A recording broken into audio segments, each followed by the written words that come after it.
The Democracy Forum brings you another not-to-be-missed webinar, Countering Weaponization of the US Dollar in Global Trade. The US dollar has long been the world's primary reserve currency, underpinning international trade and giving the US significant influence in global finance. But in recent years, the concept of its weaponization has gained prominence. How does this weaponization manifest? What is its impact on global trade and on the fairness of the international monetary system? What strategies could governments and financial institutions adopt to counter it? And how challenging would reducing reliance on the US dollar be? To learn more about this timely issue, tune into our live debate, bringing your comments and questions for our expert panel. Hello and welcome. I am Humphrey Hawksley, and this is a Democracy Forum debate where we discuss and analyze global issues, many of which are overlooked or oversimplified by the mainstream media today, countering the weaponization of US dollar in global trade. That power to use the world's go-to currency to cut adversaries off from global payment channels, sanctions, tariffs, freezing assets, and the more aggressively this power is used, the more it incentivizes other countries to create alternatives. How ready or able are those governments to build a rival monetary force? What does it mean if they can? What if they cannot? We have a superb panel. Harold James, Ankit, Shah, Robert Wade, Eva Nanopoulos. The Democracy Forum chair, Barry Gardiner MP, is with us, and he will sum up and tell us at the end what, if any, new ground we have broken. And before that, I have the privilege to ask Democracy Forum President, Lord Charles Bruce, to lay out the background and the canvas of our debate. Lord Bruce, the floor is yours. Good afternoon and welcome to the webinar, which looks closely at the evolving status of the United States dollar as the world's most widely used currency in trade, financial transactions, and central bank reserves. I'm most grateful to the team at the Democracy Forum for identifying this topic and for assembling a panel of speakers to examine the critical issues and to share their undoubted expertise with us. And I'd like to thank Humphrey Hawksley for so generously agreeing to take the role of moderator today. In response to the invasion of Ukraine in 2022, in an act of currency weaponization not experienced since the Iranian Revolution in 1979, the United States-led Western alliance froze almost half of Russia's foreign exchange and gold reserves, worth approximately 35% of Russian GDP, while limiting access to SWIFT, the predominant international payment system. Commentators have described this action as, I quote, a tectonic shift from the policy of neutrality, signaling to the world that each country's access to their reserves could become contingent on foreign policy. This is the beginning of the end of the dollar's monopoly of the world, declared Mr. Volodin, Speaker of the Duma, Russia's lower house of parliament. And as the economist Dennis Snower reminds us, a reserve currency must rest on 6 pillars: macroeconomic stability, liquid financial markets, central bank independence, capital mobility, the rule of law, and geopolitical trust. Writing earlier this month, he observes that for decades, I quote, America's exorbitant privilege has allowed it to borrow cheaply, finance deficits without fear, and print money without stoking inflation. Adding, I quote, foreign governments, they were the world's safest asset. The real question is not whether America can keep its privilege, but whether the world can avoid a financial system built on distrust and division. And he concludes, I quote, the world's financial future is hanging in the balance. What happens next will depend less on markets than on political will, whether we choose fragmentation and fear or integration and trust. Other analysts concur that United States financial hegemony is ending. not through a collapse, but with the start of a financial interregnum, a transitional phase where dollar dominance slowly fades without a clear successor. Writing for the Journal of European Economic History, the economist Barry Eichengreen suggests, however, that, I quote, on many dimensions, its share of global foreign exchange transactions, its share of global trade invoicing, as a currency of denomination for international bonds and bank loans, the dollar's dominance is undiminished. And he adds, to paraphrase a quip popularly attributed to Mark Twain, one might say reports of the dollar's demise have been greatly exaggerated. Well, thank you very much for deciding to watch our webinar today. And if you have any questions or comments for the panel, please pass them through the chair.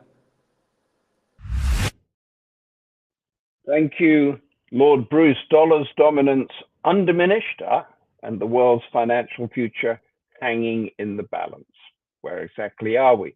First, we hear from the economic historian Harold James, professor in European Studies at Princeton University and of History and International Affairs at the School of Public and International Affairs. One of his most recent works is the much praised The Seven Crashes, the economic crises that shaped globalization, and with writings over many years explaining how the uneven course of globalization has led to new economic thinking. So where are we now in US dollar control, and what can we expect next? Harold James, give us your insight. Well, thank you very much, Humphrey. It's really wonderful to be with you and to be on this very, very interesting debate. I think I would pick up from the quote that we just heard from Lord Bruce when you were referring to Barry Eichengreen and the story of reports of the demise of the dollar are exaggerated. Indeed, that's absolutely right. That from the 1960s onwards, from the end of the power value system in 1944-45 at the Bretton Woods conference, and when the post-war order was created, the dollar was put in the center of it. You had to define your currency in terms of either gold or the US dollar. And in practice, most currencies define themselves in terms of the US dollar. They didn't want to touch gold. So that stayed until the late 1960s, and it came under increasing pressure. And at that time, many people were thinking that the dollar would come to an end because of the Vietnam War, the discussion of the exorbitant privilege, the big fiscal spending of the United States on the Great Society. All the things that are around today were really, in a way, there in the late 1960s. And at that time, the great Canadian economist, Robert Mundell, did an absolutely staggering lecture in Geneva where he made predictions. And mostly people don't want to do predictions. They want to stay away from them. And so it's very bold when economists make these big predictions. And he said that Europe would get its own currency, a single currency. And that looked absolutely like a kind of pipe dream in the late 60s. That the Soviet Union would disintegrate, and that the US dollar would remain the leading currency of the world for his lifetime. And he was absolutely right on all three of those. Forecast that looked implausible actually at the time, but he was right on that. But I have to say, unfortunately, sadly, Robert Mundell passed away a few years ago. And it does seem to me that indeed the role of the US dollar is under threat at the moment. And it's under threat for two reasons.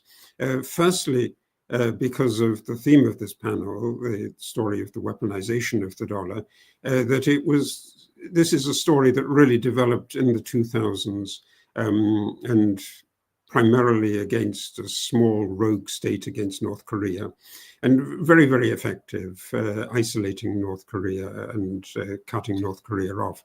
And then in the late 2000s, it's also extended because of worries about Iran's nuclear program.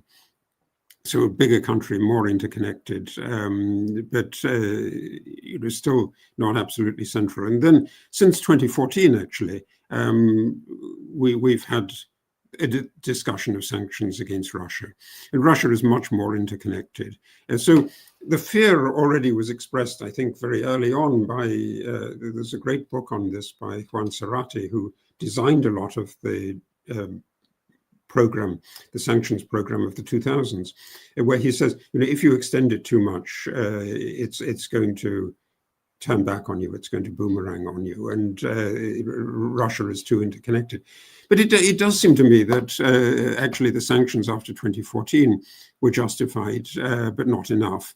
And 2022, the new act of Russian aggression was followed by sanctions, but that has pushed then Russia to discuss with China, with other countries, whether there couldn't be an alternative. And some people think that the BRICS Bank, the new development bank in Shanghai, is going to be the center of a new international currency. I find that actually implausible. The dollar is really still, and that's the point that was made in the introduction, is still really at the center of the world's financial system, and it's difficult to do transactions without doing the dollar. What is undermining it in the longer term, though, is something else. It's the fiscal position of the United States. As a result of the fiscal legislation of this summer, the Big Beautiful Act, so-called the Big Beautiful Act, we've got fiscal deficits stretching into the future. 6% in an economy that is running very well, running really quite hot. Just imagine what that would be if we have a new collapse. So as this expands, the cost of debt service increases, and the doubts about the solidity of the US dollar increase. And so people begin to look for alternatives. And I think you're seeing the beginning of that. And some of that is very dangerous. The discussion of private currencies, cryptocurrencies as an alternative, gold as an alternative. So when the sanctions began, big countries like Russia and China, India,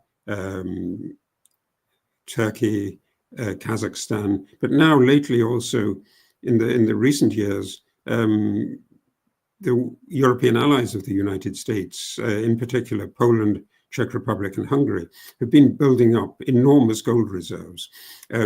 So gold looks as if it's back into fashion. Bitcoin is back into fashion.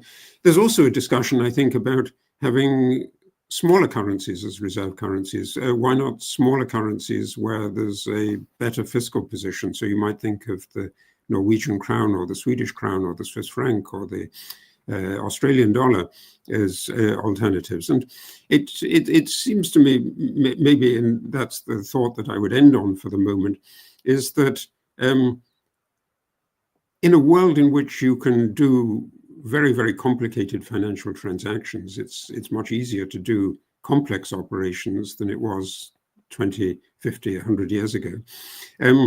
It's plausible to think of multiple reserve currencies, and you might think of the euro as well.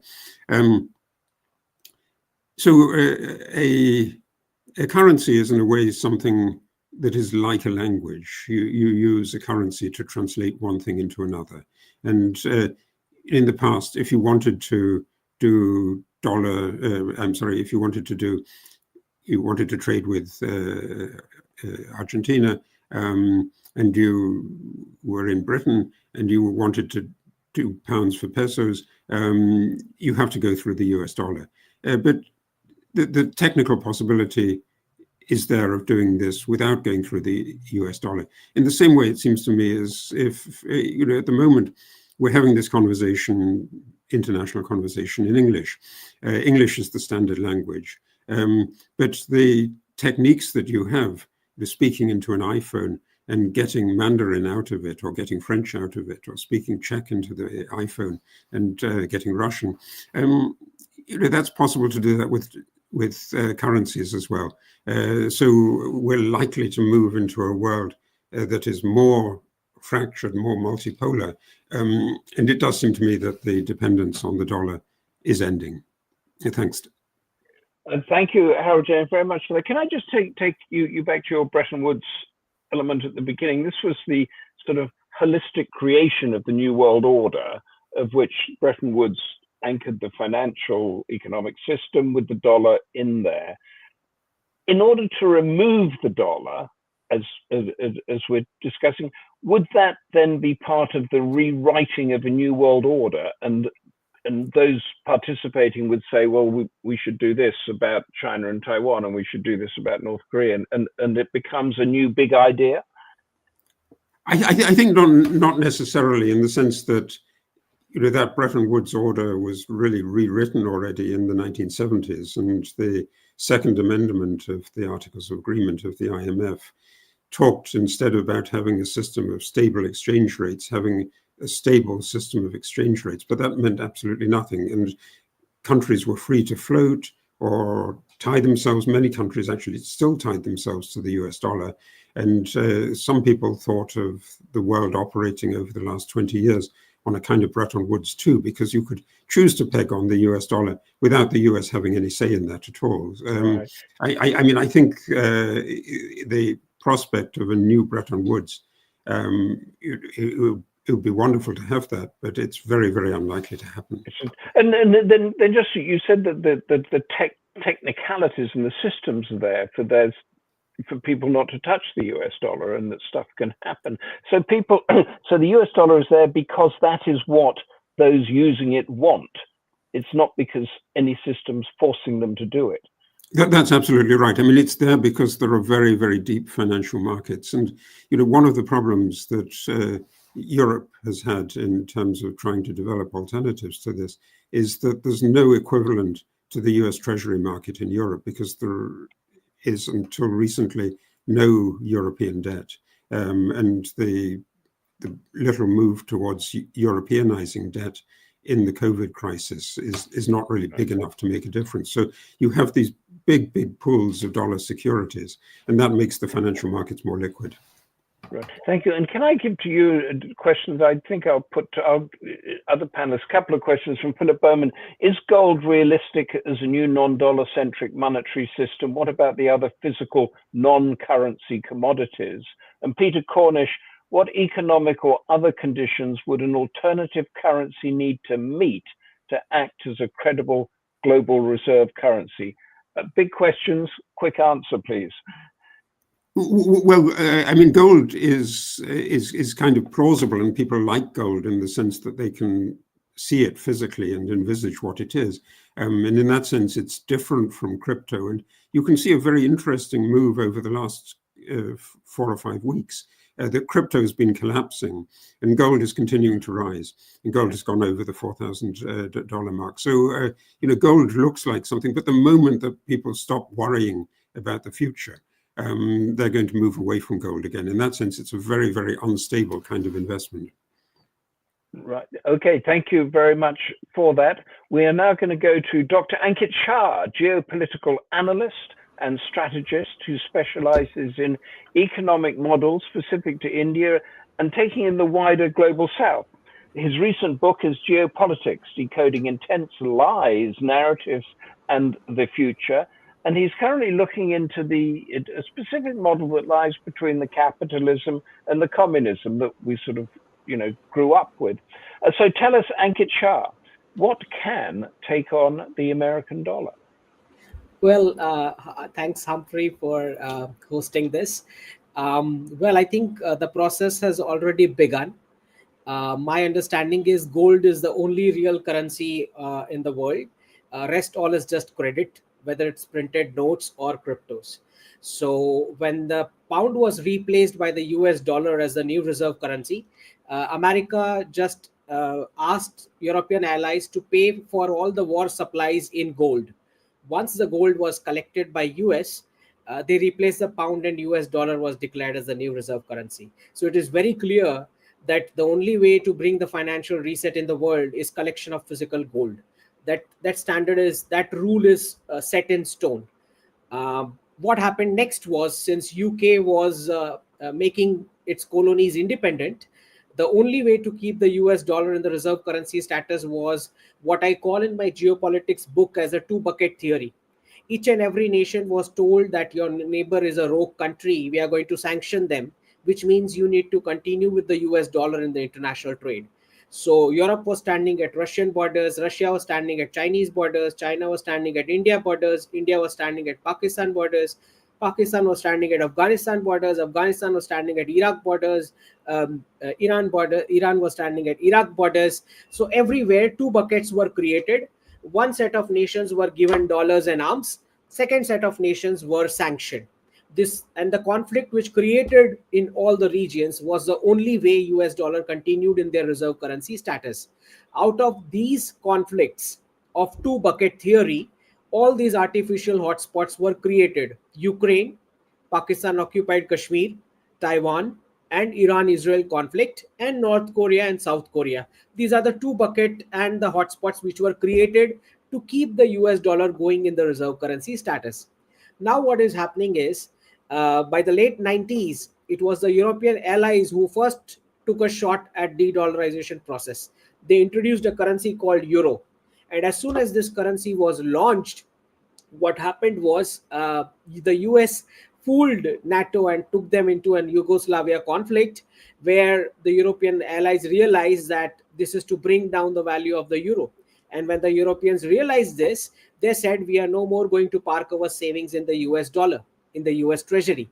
With this, the entire reserve currency bubble that had accumulated in the IT sector in the West burst violently in what we call as the dot-com burst of 2002. So the effect of the first ever de-dollarization that the world saw is the dot-com bubble. But it was so smartly called as dot-com bubble. It was not called de-dollarization process. Now, instead of Europe, it was the Chinese who said that we are going to park our savings in the US Treasury instead of Europe.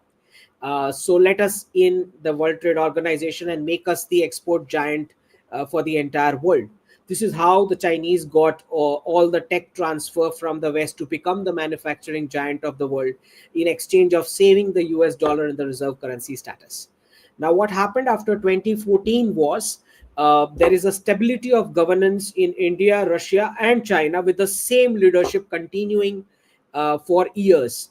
With this, all the countries decided that we are going to accumulate physical gold to de-dollarize the West. All the countries of Asia and BRICS Plus started accumulating physical gold and silver, because we are not making a single country reserve currency. We are going into a multipolar world.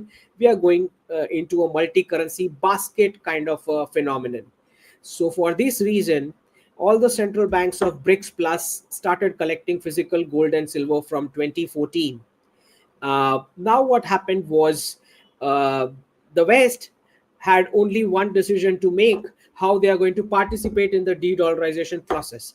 So the West decided that they are going to de-dollarize their citizens with cryptos, whereas the BRICS Plus are de-dollarizing their citizens with gold.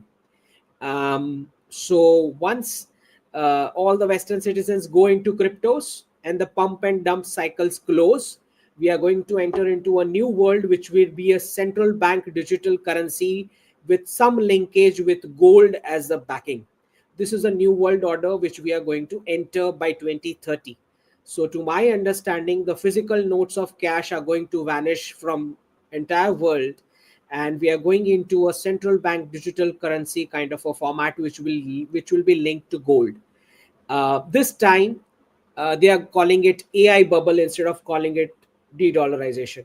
So back in 2002, when the first round of de-dollarization happened with euro currency launch, they called it dot-com bubble.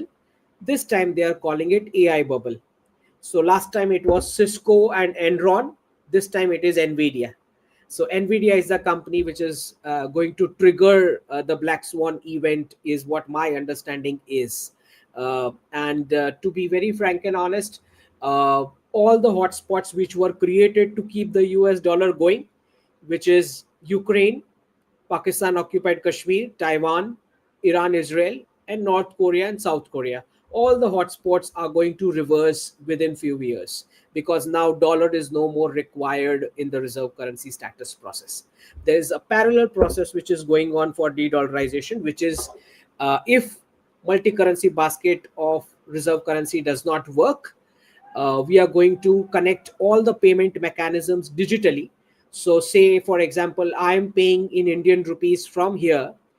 The person in China is going to get payment in yuan. So no middle currency is required at all. Just like, say, I'm speaking in English language and someone in China is going to listen in Mandarin. So technology is basically removing both the role of English language and the US dollar. And to my understanding, all the finance and tech capitals are going to collapse by 2030, which is finance capital being New York and California being the IT capital. Similarly, London, Paris, Berlin, Sydney, Toronto, there's a scripted collapse going on to bring in, to close the de-dollarization process with rushing in illegals and all kind of stuff. So I see a complete wipeout of the services sector with the closure of the 400-year cycle of a single country reserve currency world that we are living in. Thank you very much. That's a fascinating prediction, I think it is. Can I just, you talk about the artificial hotspots of the two bucket thing being created. Who is creating them? So these were with the Bretton Woods. So because Britain was supposed to give independence to all their colonies, the only way US dollar could have continued after pound in the reserve currency status was by clashing the neighbors with each other. Where the neighbors were not an enemy, a partition line was created to make. Okay, so this is a conspiracy by these leaders with the power to create these conflicts that allowed the US dollar to flourish. That is now being reversed. A fascinating prediction that Peter Cornish asks, which I mentioned before, what economic or other conditions would an alternative currency need to meet to act as the credible global reserve currency? You did mention it, but could you expand on that? Yeah. So I don't think there will be any single country reserve currency required at all, but because all the payment mechanisms are going to be linked. So India's UPI now operates in more than 30 countries. Our payment mechanism, once linked with Iran, once linked with Russia, once linked with UAE, we make payment in Indian rupees, they get in dirham, and they get in real, and they get in the Russian ruble. So no other currency would be required in the middle. Okay, and that is, and you made the very, Harold James also made this point about, we're all talking in English now, and we are all using the dollar currencies, but a decade from now, our English will be automatically translated, as will our currencies be. Is that correct? Yeah, to my understanding, after 2030, if you speak in English language in Asia, people are going to laugh at you. You will be labeled as a colonized slave of Britain. And what would the predominant language be in Asia? So it's going to be the local languages, the regional languages, the multipolarity. Okay, because it's real-time translation. It's going to be real-time translation. So. And thank you. A quick answer to this from one of our audience, Rimjin Sud. What are the main incentives for de-dollarization? Just encapsulated. I think the rest of the world has been sponsoring the Western lifestyle by absorbing the inflation of the printing of euro and dollar. Now they no more want to do this. I mean, the rest of the world has now realized that it is the dollar's purchasing power which is deciding which city, which country would be polluted. Now BRICS Plus is saying that this doesn't work. You are keeping your natural resources intact. You are polluting our cities by purchasing goods from here and then taking out labor abuse and pollution reports on us. All right. We are no longer interested in this kind of trade. Okay. That sounds a little bit like a global South voice, which is becoming a louder voice. Thank you very much for that. Stay with us. We're now going to Robert Wade from the London School of Economics, who's worked in a distinguished career with the International Monetary Fund, the World Bank, the World Trade Organization, specializing in economic growth, globalization, inequality, and similar fields like that. His field work includes studies in Italy, India, Korea, Taiwan, Iceland, and the remote Pitcairn Island in the Pacific. In 2008, he was awarded the Leontief Prize for advancing the frontiers of economic thought. What are those frontiers, Robert Wade, and do they involve breaking the dominance of the greenback? Tell us what you know. Okay, well, I'm not going to take up the question of what are the frontiers of economic thought. Let me just say that I found Ankit Shah's argument very interesting, and I want to go back and examine it at greater length.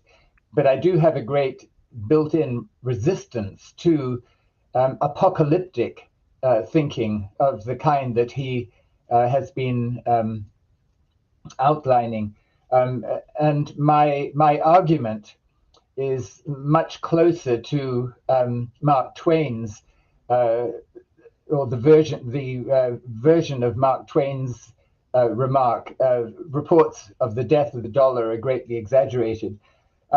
So my first point is that it is true that major developing countries are making efforts to diversify in their currency reserves, in their mechanisms for trade outside of the dollar system, and thirdly, diversify away from SWIFT. But the movement so far has been very small.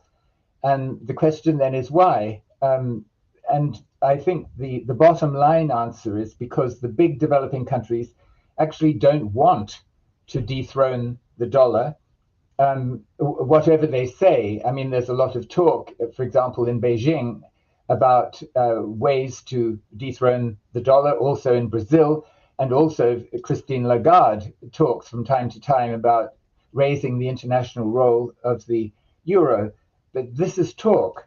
And my understanding is that they don't want to actually do it because they don't want the consequences of having other countries holding large amounts of their currencies. Namely, they don't want to have to be running, if other countries are holding large amounts of their currencies, they don't want current account deficits to grow. They don't want capital inflows, and they don't want the financial instability that tends to be associated with having one's national currency as a major international currency. These were arguments made a long time ago by Robert Triffin.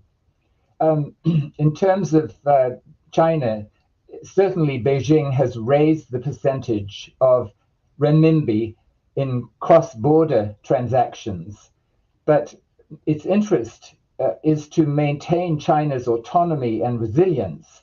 To maintain China's autonomy and resilience, that is not to displace the global role of the dollar.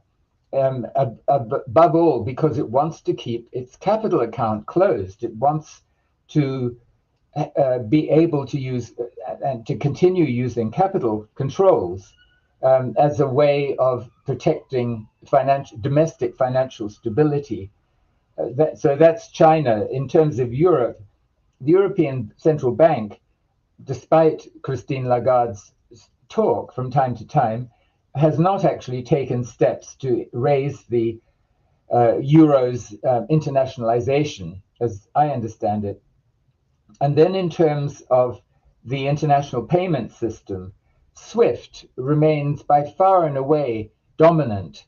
Yes, China has established the CIPS system, and Russia has another system with a strange set of initials, but these are national systems for their national trade. They're not moving towards an integrated international system separate from the dollar, as I understand it.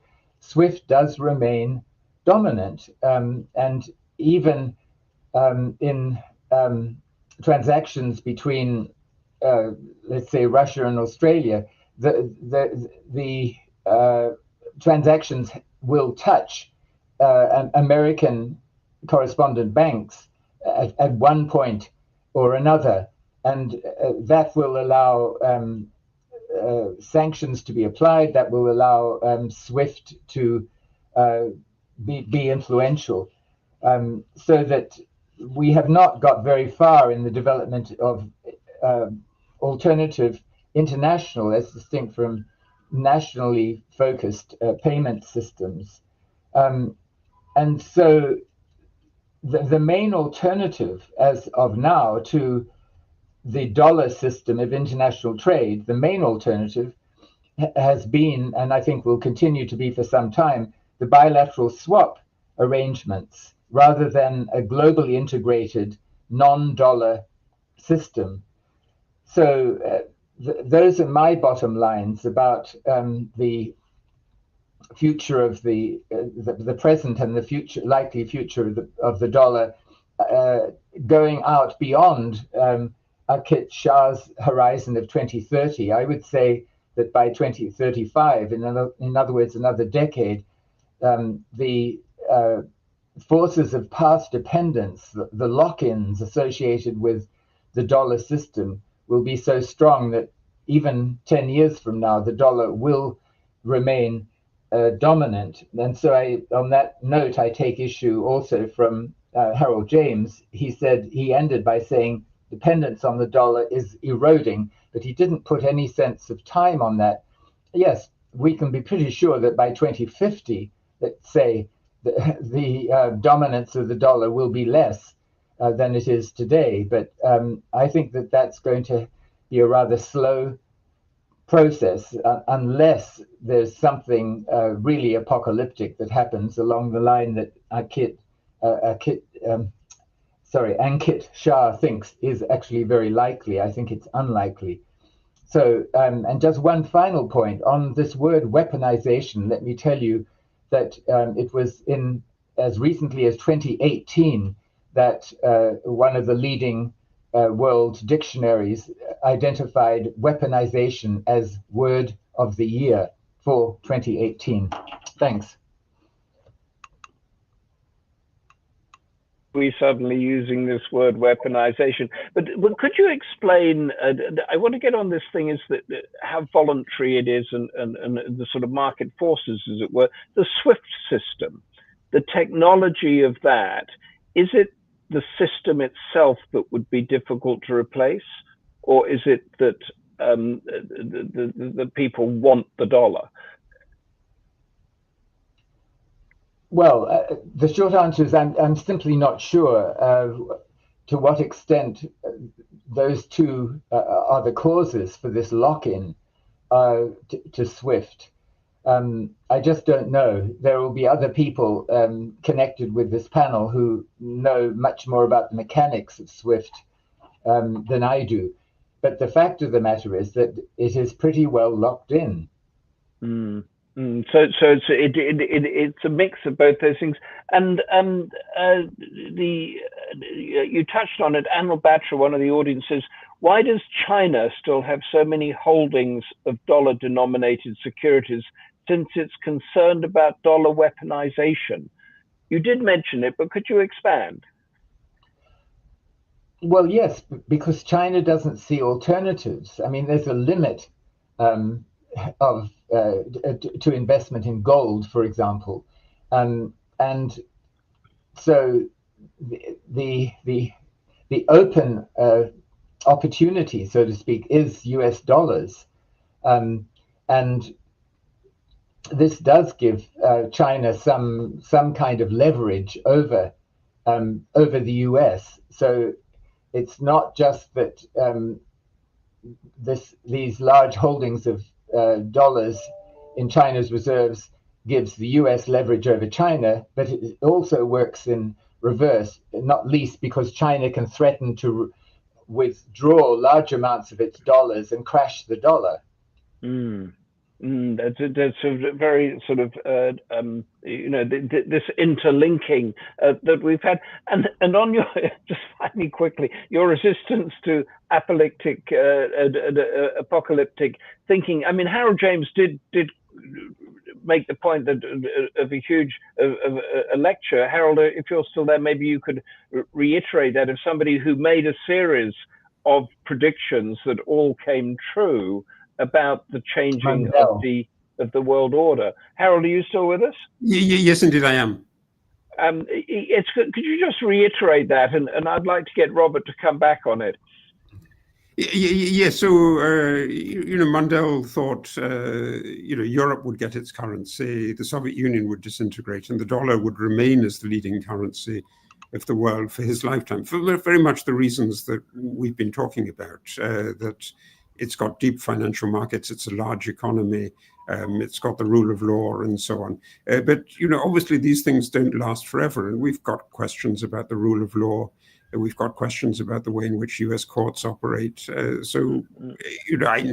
think the deficit story is the one that is really going to destroy the dollar in the end.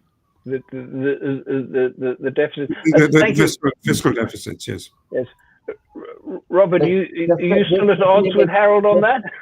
Yeah, let me make the point.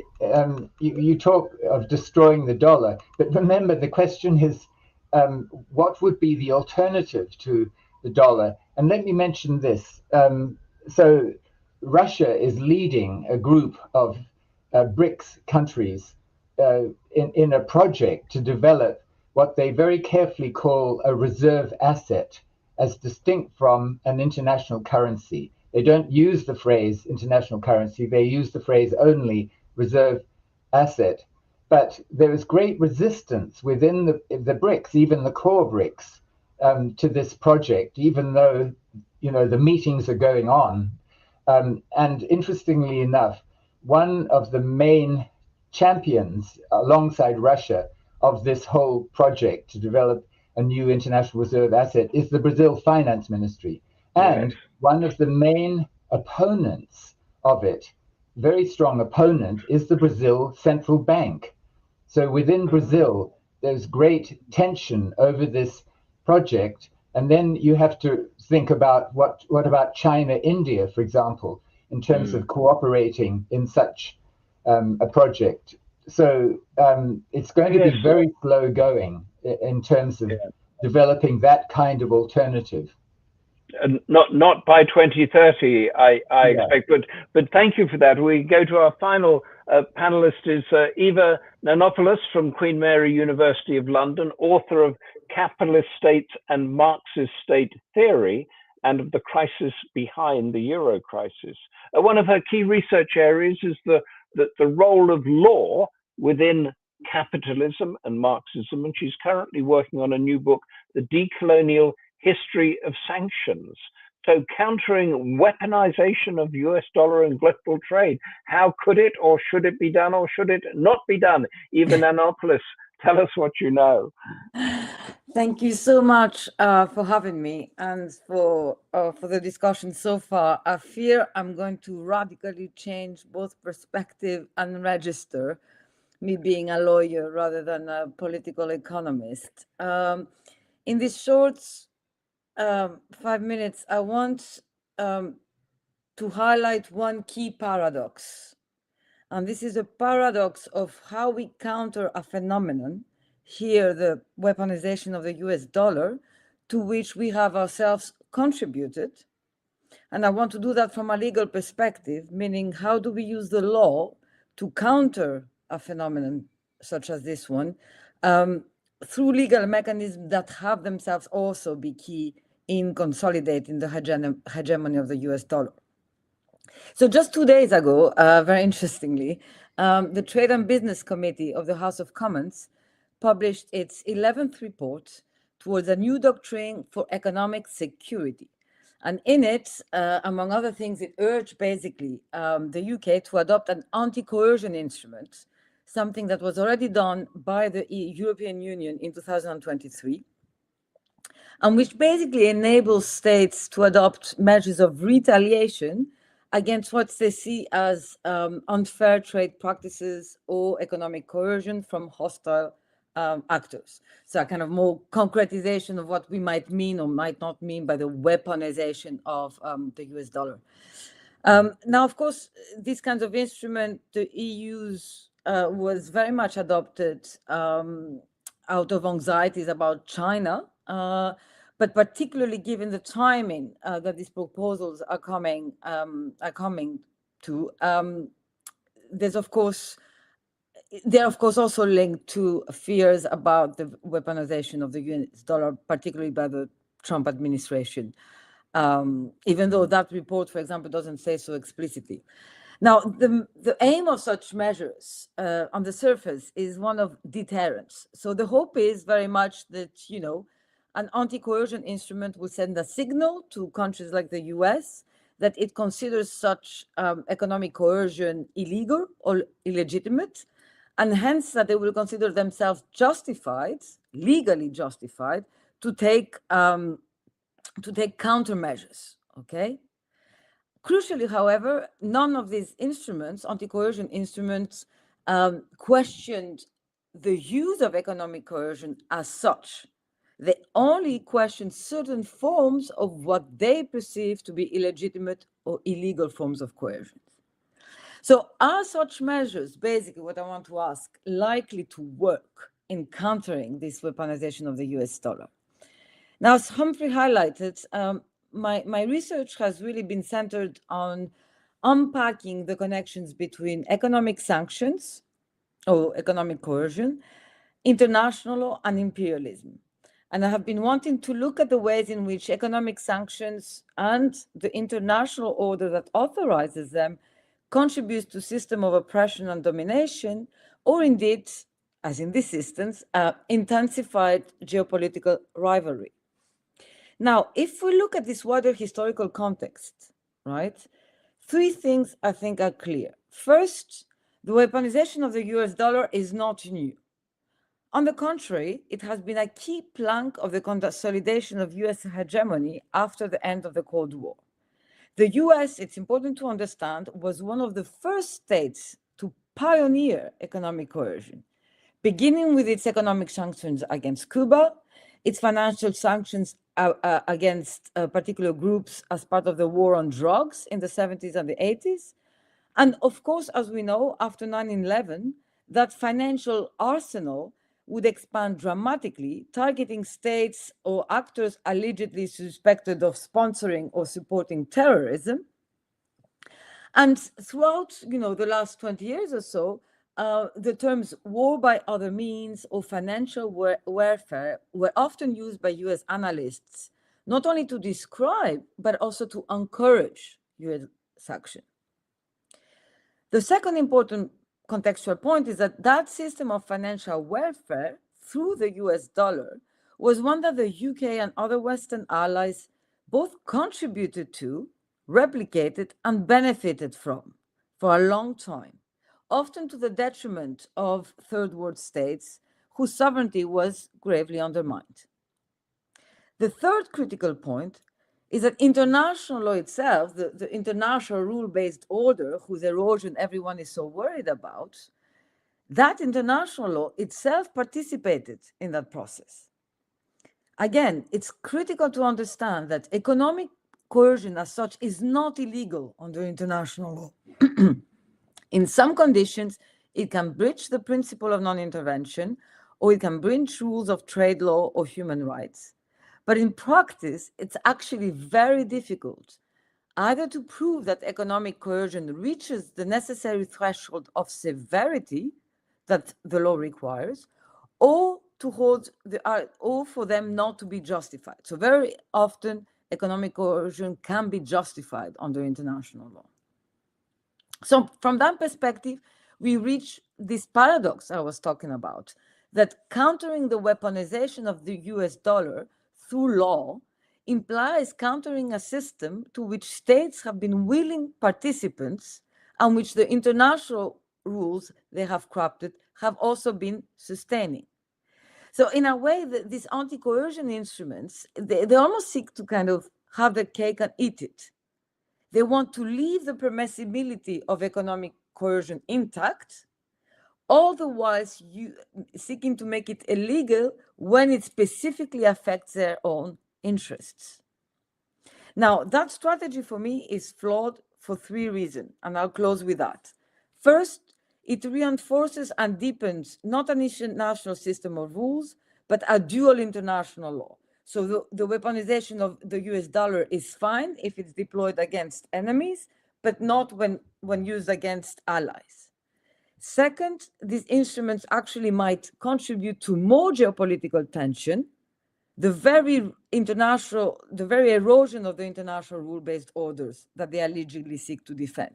We could almost see these instruments as a legal manifestation of economic warfare, okay? Economic warfare through lawfare. And finally, I think it creates artificial distinctions between impermissible and permissible uses of economic coercion, depending not on a critical us trying to think what the risks of economic power are nowadays, but on an artificial distinction that it lies instead on who the victim of such coercion is or is not. Thank you very much. Eva, thank you for that. That was fascinating. These using sanctions here, using sanctions there. Can I put to you a question that comes from Shelley Boynton, and I'd like to bring that out to the whole panel after you've answered it. Does the frequent use of sanctions harm America's long-term interests? It's a blunt question, but give us your thoughts on that generally.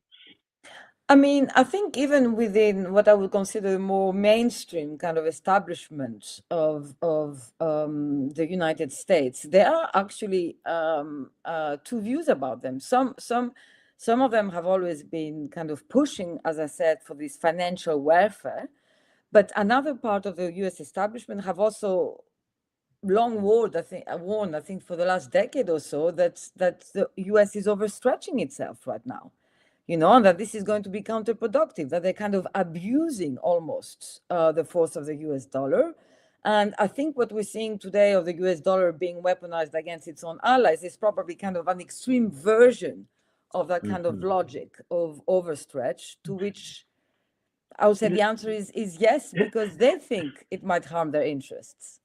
Can I bring that general question to the Harold James again and to the other panelists, just to nail this down a bit? The abusing sanctions and harming America's interest, and that would then be harming the American-led world order's interest.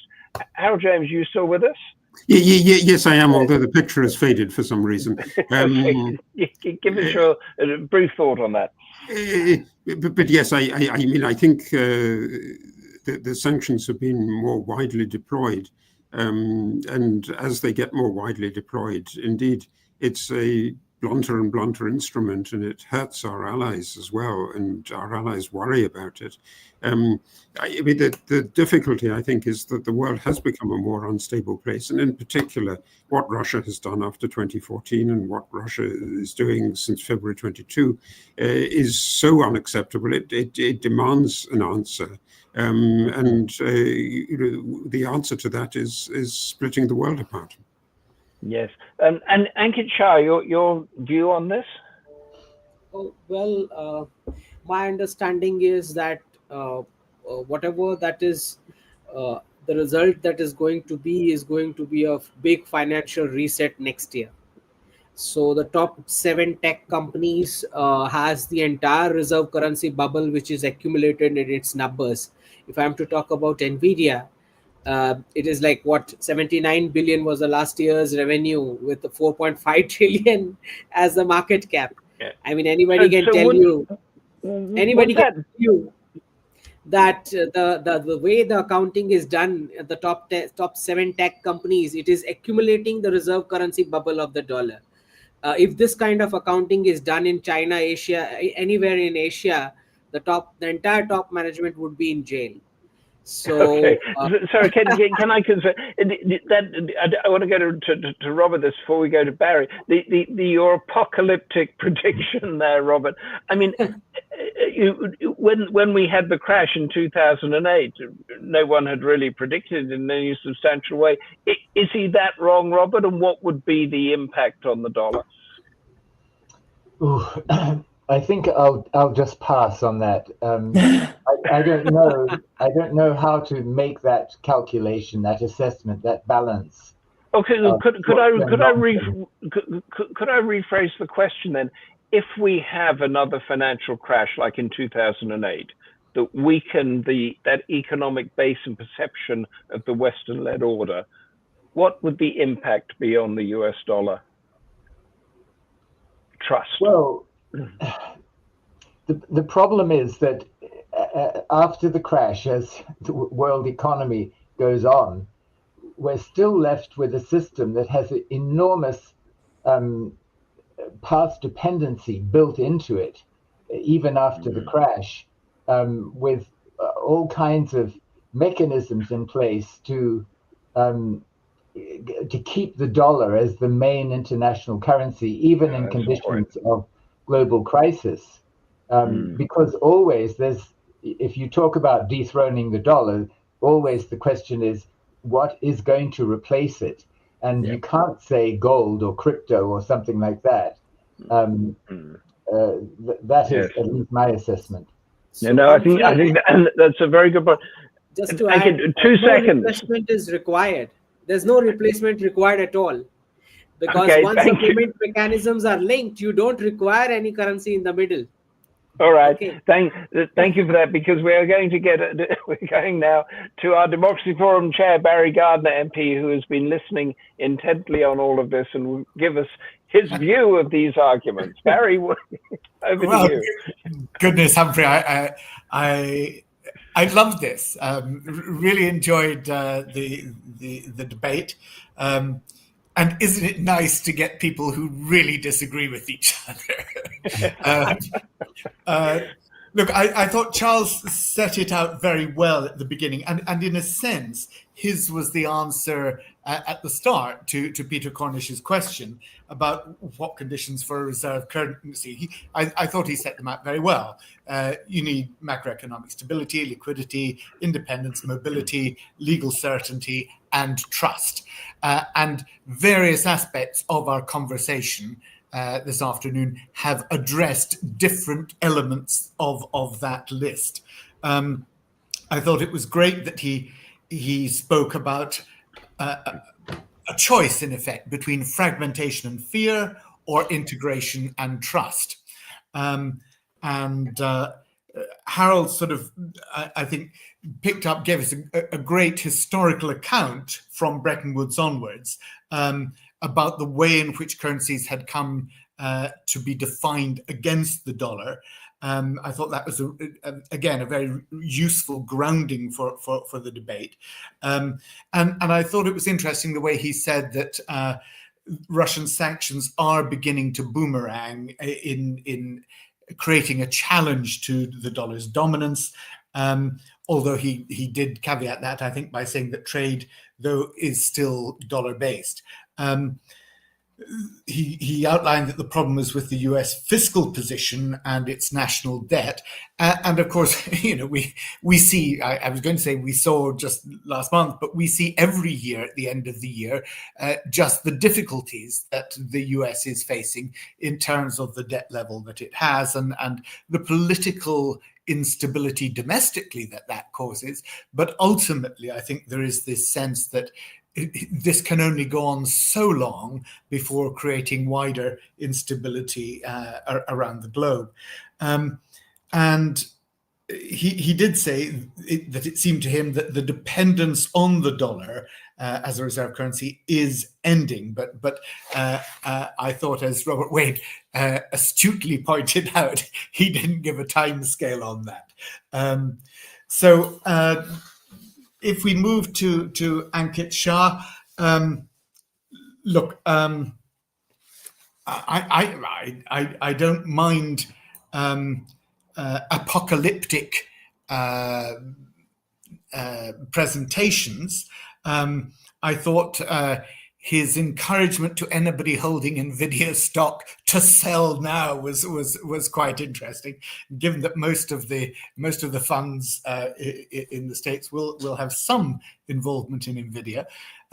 But he set out that gold is the only real currency. He said all the rest is credit. He had his two bucket theory that you either went with the dollar or you got sanctioned. And I think where I parted company with Ankit was where he, in my view, ascribed causation. And we then went into the realms of conspiracy theory, that the reason we have a Kashmir conflict is because of whoever, the powers that be, and their need to shore up the dollar as the world currency.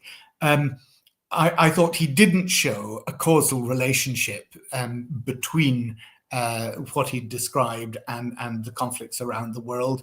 But I thought it was interesting when he said China bent the knee to the dollar, in effect, to become the manufacturer of the planet. I thought that was an interesting insight into the way in which China had come back into the global order, but actually in a way that many are now finding extremely discomforting, as it assumes the place that it had about 300 years ago in terms of global manufacture. Robert talked about, again, he expressed his resistance to apocalyptic thinking, but he talked about the countries diversifying away from the dollar. And I think really importantly, he talked about SWIFT. SWIFT is dominant, and it's difficult to see how any apocalyptic event gets us out of the issues that SWIFT at the moment is the fix for. He picked out the way in which China is using the renminbi for cross-border trade, but not the internationalization of it. Also spoke about the EU Central Bank not trying to internationalize the euro. And I think he's absolutely right that by 2035, the dollar will still be dominant. Now, Eva began by giving us what she called a paradox. Now, I think in Philosophy 101, I was always told that if you have two irreconcilable facts and you don't like them, you call it a contradiction. But if you have two irreconcilable facts and you do like them, then you call them a paradox. Her paradox was how to counter something that we have contributed and that our legal system has actually been part of the bulwark for. Economic coercion, is it legitimate? If it's illegitimate and you then say that resistance is justified, how do you deal with sanctions? She rightly said weaponization is not new, and gave us a good historical account of the way in which the US had pioneered sanctions against Cuba, against many South American states. The international rules-based order, she said, really was part of shoring up the whole system. And I think there she was, I imagine she was tilting at the World Bank and the IMF as that as well. Countering it, in a system that we have been sustaining, she, I think, ended up saying that legitimacy in countering it lies in one's sympathy or distaste for the victim. It doesn't rely on whether it is coercion or not. I think perhaps she was saying that in an ironic way, expressing what we actually do. We don't mind it if it seems to be helping us and harming our enemies. Answering the question about countering the weaponization, I just wondered, Humphrey, you're in Alaska at the moment. The Tlingit tribe in Alaska still uses the raven coin. For centuries, the wampum bead was the go-to currency. And it does seem that anything relies on trust and it has a benefit of a scarcity value. But I do think that there is something that we can look to the future. And I was surprised that nobody actually picked this up. At the moment, we've just finished COP30, and I would have thought that carbon would be a very good candidate at the moment for the sort of universal reserve. All life is based upon it, and its emissions are gradually or CO2 emissions are gradually choking our planet. And therefore, it seems to me that it is one of the fundamentals in which a trading system could be based. But that is an argument for another day, and I've overexceeded my time. Thank you very much. It is true with trust. I think, as Ankit Shah said, and maybe we don't need something in the background. But before we leave, I want to go around each of the panelists for a yes or no answer. Say, a quarter of a century from now, will the American dollar still be the go-to dominant global currency?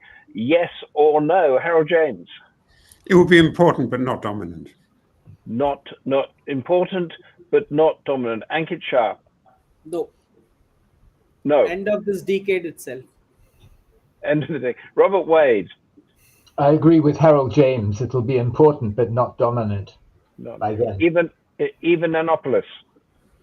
It depends about what kind of resistance will come from below once other states. Right. Okay. Well, thank you for that. It is fading, but as Mark Twain said, it is not dead yet.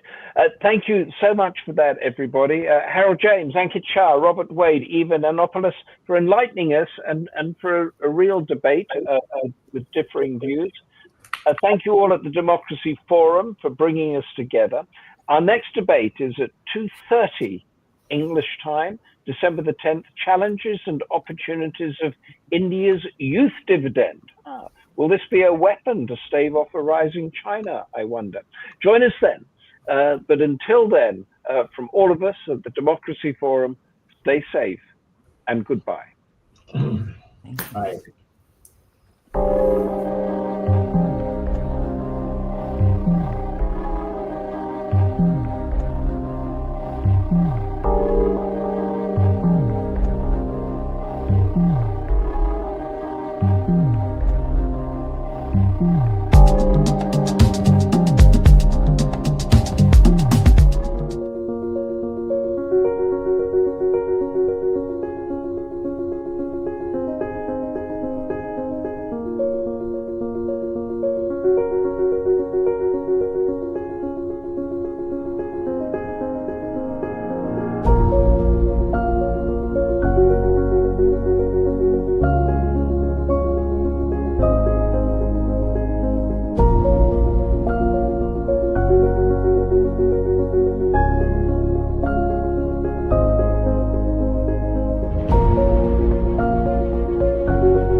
The Democracy Forum is a not-for-profit organisation founded in 2009 under the patronage of Baroness Nicholson of Winterbourne. Its principal goal was to work for the furtherance of democracy, peace and the rule of law in order to counter religious fundamentalism and intolerance in our global communities. In an increasingly fractured world, this goal continues to be the driving force behind all of the Forum's activities. Lord Charles Bruce is the current president of the Forum. Since its inception, the Forum has hosted and co-hosted seminars on a wide variety of topics relating to democracy and human rights across the world. The Democracy Forum encourages academics, students, journalists and other socially and politically conscious people to attend our seminars and to participate in the question and answer session. Details are available on our website, thedemocracyforumlimited.com.